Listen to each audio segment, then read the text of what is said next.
मैं सोने जा रहा था, शुभ आ गया और शुभ कह रहा पापा गोवा चलो, ये नई ड्रेस लेके आया गोवा के लिए।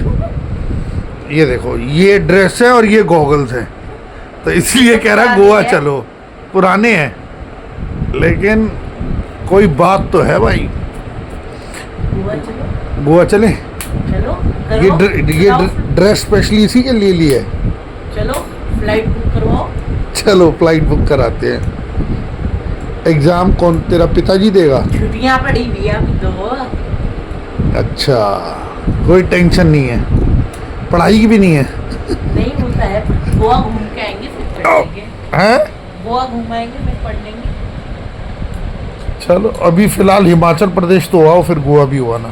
गर्मी के दिनों में ना आग की घटनाएं बहुत होती हैं, तो हमारे माय ब्रदर फैमिली के एक मेंबर हैं डॉक्टर अनिल अग्रवाल, उन्होंने फायर से बचने के लिए एक गोष्ठी रखी है कि किस तरह अगर इन केस कहीं पर फायर हो जाता है तो हमको क्या प्रिकॉशन बरतनी चाहिए। इस पर एक संगोष्ठी का आयोजन किया है डॉक्टर अनिल अग्रवाल जी ने। आपको वो सर्किट नहीं बनेगा, करंट नहीं लगेगा, तो वो इतना रिस्क नहीं लेना है। पावर स्विच ऑफ कीजिए, उसका जो यूज करना है कीजिए, ठीक है। आग बहुत ज्यादा हो जाती है तो कभी भी मतलब बाथरूम में नहीं छुपेंगे या कमरा बंद नहीं करेंगे, कहीं भी होटल वगैरह में नहीं है, कहीं भी ये काम नहीं करेंगे। आप मोटा कपड़ा लीजिए, उसको गीला कीजिए, अपने फेस को ढकिए। बहुत ज्यादा हीट और स्मोक है तो पूरे मतलब कोई मोटा कपड़ा लेके गीला करके शरीर पे डालिए और लेके बाहर निकल जाइए। मुझे लगता है 1 मिनट इनफ है बाहर निकलने के लिए, किसी भी बिल्डिंग से सेफ जगह में जाने के लिए, जहाँ भी आप रेसिडेंस वगैरह में है, होटल इंडस्ट्री में भी है, इतना ही समय लगेगा। क्रॉलिंग कर सकते हैं। हीट और स्मोक जब भी कहीं स्टार्ट होगा ना तो उसकी टेंडेंसी वो ऊपर जाएगा, तो आप नीचे लेट सकते हैं, लेट के क्रॉलिंग करके बाहर निकलिए, ठीक है। ये सारा प्रोसीजर है, इससे आप अपने आप को बचा सकते हैं। अपने आप को गीला कीजिए, कपड़े को गीला कीजिए, नाक पे रखिए, और ठंड वगैरह का मौसम है, क्विल्ट वगैरह उसको गीला करके अगर शरीर पर डाल लेंगे तो 2-4 मिनट के लिए तो आप बच ही जाएंगे। हैवी फ्लेम में भी आप अपने आप को बाहर लेके जा सकते हैं। मेटल पैनल से आग लगेगी, उससे सारे आपके पार्किंग में आग लगेगी। पार्किंग में आग लगेगी, उसके बाद वो कहाँ जाएगी? हीट और स्मोक ऊपर जाएगी। ऊपर कहाँ से जाएगा सर? स्टेयरकेस से जाएगा। बिल्कुल स्टेयरकेस से जाएगा। स्टेयरकेस बीच में आपने बना के रखने हैं या बैक साइड में रखने हैं। बैक साइड में बिल्कुल सेफ है, या फ्रंट में जो हम लोग बीच में बनाते हैं ना, हमारी डिजाइनिंग ऐसी है, बीच में ही की है। ऑलमोस्ट जितनी बिल्डिंग्स आपने देखी स्टील प्लस फोर्स हो गया, देखोगे इसके बीच में ही होगा, बहुत कम आपको लास्ट में मिलेगा। अभी तो घर आए थे, अब कहाँ चल दिए? बेटा जो विकास अंकल आते हैं ना, उनके ब्रदर को इमरजेंसी लेके दीपचंद बंधु को हॉस्पिटल के, उसको स्टोन की प्रॉब्लम थी। अभी 4 दिन पहले भी हॉस्पिटल लेके गए थे, अभी फिर इमरजेंसी में ले जाना पड़ा। वो कह रहा है कि यहाँ प्रॉपर ट्रीटमेंट नहीं मिल रहा, तो जाके देखता हूँ क्या। तो एक बारी प्राइवेट हॉस्पिटल ले जाओ। अब वो देखता हूँ जाके क्या करते हैं। ठीक है, लो जी पहुँच गए हैं दीपचंद बंधु हॉस्पिटल। ऑलमोस्ट 9 बज रहे हैं। विकास जी के ब्रदर की सिचुएशन जो है वो थोड़ी सी ज़्यादा ख़राब होती जा रही है, और हॉस्पिटल का आप ये नज़ारा देखोगे, पार्किंग पूरी फुल है रात को भी। इसका मतलब आप अंदाज़ा लगा सकते हो कि हॉस्पिटल में कितना रश है। हॉस्पिटल में आने में जो जनरली टाइम लगता है उससे 10 मिनट फालतू लग गए। वो इसलिए कि एक जानकार रास्ते में मिल गए थे, वो बोले कि उनकी मेट की डिलीवरी हुई है और एक बेड पे 2-2 पेशेंट लेटाए गए हैं। तो अमित जी जब आप जा रहे हो तो उनकी भी कुछ हेल्प कर देना। तो चलो जी पहले विकास जी के ब्रदर का हाल ले लेते हैं, उसके बाद उन्होंने जो डिटेल दी है उस पर बात करेंगे। इमरजेंसी में देख रहे हो कितनी भीड़ है भाई साहब, बहुत मुझे लगता है हॉस्पिटल खुद बीमार है। विकास कहाँ गया? विकास फोन करो।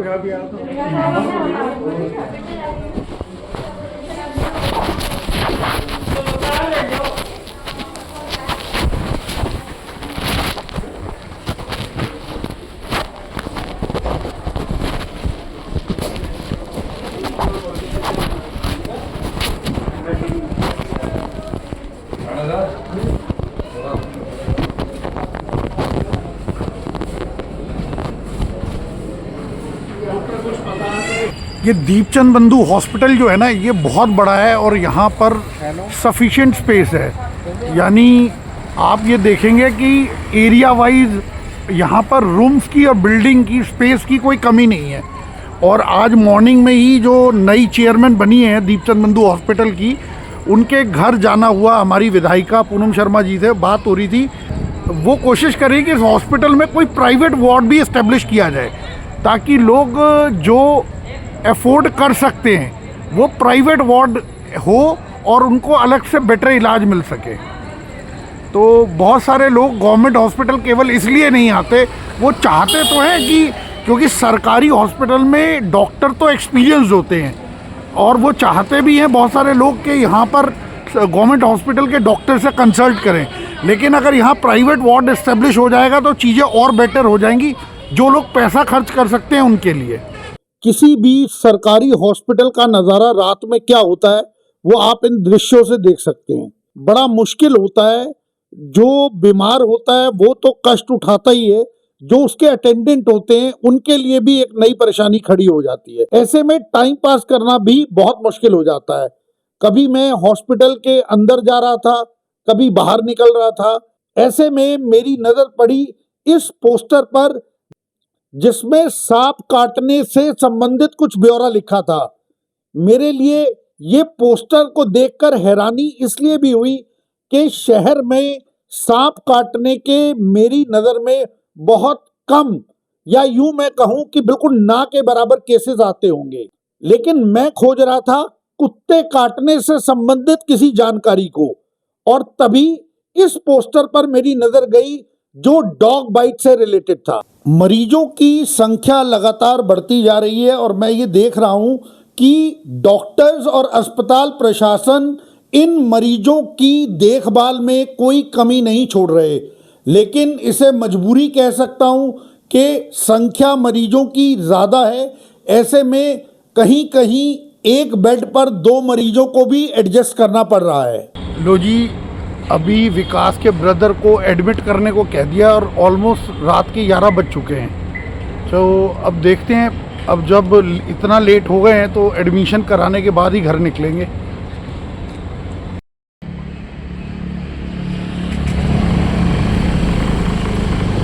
तो लो जी, रात के 11:30 बज रहे हैं और अपने मोहल्ले में एंट्री ले ली है। घर बस पहुंचने ही वाले हैं। अब चल के कुछ थोड़ा बहुत डिनर करेंगे, क्योंकि शुगर की दवाई भी लेनी होती है, इसलिए कुछ थोड़ा बहुत खा लेंगे और व्लॉग को फिर कल सुबह कंटिन्यू करेंगे। पहुंच गए जी घर। लो जी, पहुंच गए घर। व्लॉग को यही अंत करते हैं, कल फिर करेंगे मुलाकात।